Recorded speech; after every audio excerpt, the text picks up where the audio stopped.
দেশের দক্ষিণ পশ্চিম অঞ্চলের সর্ববৃহৎ চামড়ার মোকাম যশোরের রাজারহাটে সেখানে আসতে শুরু করেছে কাঁচা চামড়া, চলছে বেচাকেনা।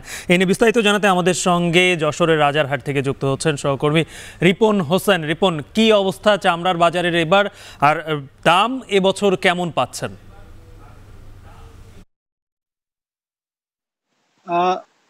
দেশের দ্বিতীয় বৃহত্তম চামড়ার হাট যশোরের রাজারহাটে ইতিমধ্যে বিক্রি শুরু হয়েছে। তবে আজকে ঈদ পরবর্তী প্রথম হাট, এই হাটে আমরা দেখছি যে খুব বেশি চামড়া আসেনি। যারা ব্যবসায়ী রয়েছেন তারা বলছেন আজকে যেহেতু প্রথম হাট, সে কারণে চামড়ার ব্যবসায়ীরা কম আসছে। কারণ যে কাঁচা চামড়াগুলো তারা বিভিন্ন বাজার যে স্থান থেকে কেনা হয়েছে, অর্থাৎ একদম রুট লেভেল গ্রাম থেকে ক্রয় করেছেন, সেই চামড়াগুলো তারা যে লবণ লাগানোর জন্য ব্যস্ত সময় পার করছেন। সে কারণে আজকে হাটে চামড়ার পরিমাণ কম এসছে এবং যে লবণের দাম বৃদ্ধি, শ্রমিকের মূল্য বৃদ্ধির কারণেও কিন্তু চামড়ার দাম এবছর কম রয়েছে।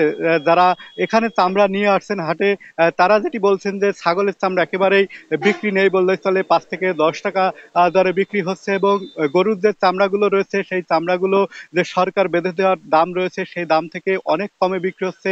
200 টাকা থেকে শুরু করে 800, 1000 টাকা পর্যন্ত একটি বড় গরুর চামড়া বিক্রি হচ্ছে। সে কারণে যারা এখানে চামড়া নিয়ে আসছেন তারা আসলে খানিকটা হতাশ রয়েছেন। তারা বলছেন যে এভাবে চামড়ার দাম যদি কম থাকে, সরকার যে বেঁধে দেওয়া দাম রয়েছে সেই দামের চেয়ে যদি আরো কম দামে যদি তারা বিক্রি করতে হয়, তারা ক্ষতিগ্রস্ত হবে।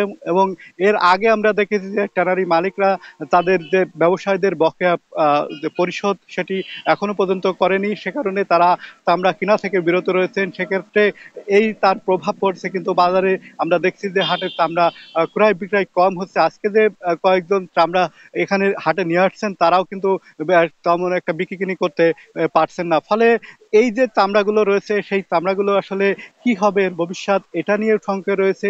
আবার অনেক ব্যবসায়ী যারা রয়েছেন, যারা স্থানীয় ব্যবসায়ী রয়েছেন, তারাও অনেকে বলছেন যে চামড়া আসলে যেহেতু ভারত নিকটবর্তী জায়গা, এই ক্ষেত্রে ভারতে পাচারের একটা সংখ্যা তৈরি হয়েছে। বেনাপোল পোর্ট রয়েছে, এই দিয়ে কিন্তু ভারতে পাচারের সংখ্যা রয়েছেন। তবে আমরা প্রশাসনের সাথে কথা বলেছি, প্রশাসনের পক্ষ থেকে বিভিন্ন পদক্ষেপ নেওয়া হয়েছে চামড়ার হাটের যেন চামড়া ভারতে পাচার না হয়, সেক্ষেত্রে তারা বিভিন্ন পদক্ষেপ নিয়ে রেখেছেন।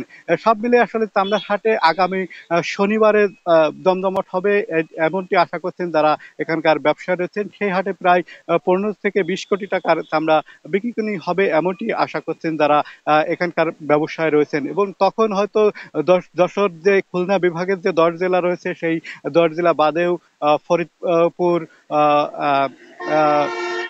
বগুড়া, নাটোর, গোপালগঞ্জ এই অঞ্চল থেকে কিন্তু মানুষ আসবেন, বিশেষ করে ব্যবসায়ীরা আসবেন, বড় বড় ট্যানারি মালিকরা আসবেন, চামড়া ক্রয় করবেন এমনটি যারা ব্যবসায়ী রয়েছেন তারা দাবি করছেন। সব মিলে এখন পর্যন্ত আমরা যে দেখছি যে চামড়ার হাটে চামড়া বিক্রি কম হচ্ছে। তো সব মিলে এই ছিল আমার কাছে এখান থেকে সর্বশেষ। হাফিজ। যশোরের রাজারহাট চামড়ার মোকাম থেকে যুক্ত ছিলেন সহকর্মী রিপন হোসেন। সেখানে কাঁচা চামড়া আসা শুরু হয়েছে এবং সেখানে কেমন বেচা বিক্রি হচ্ছে সেই খবরই জানাচ্ছিলেন তিনি।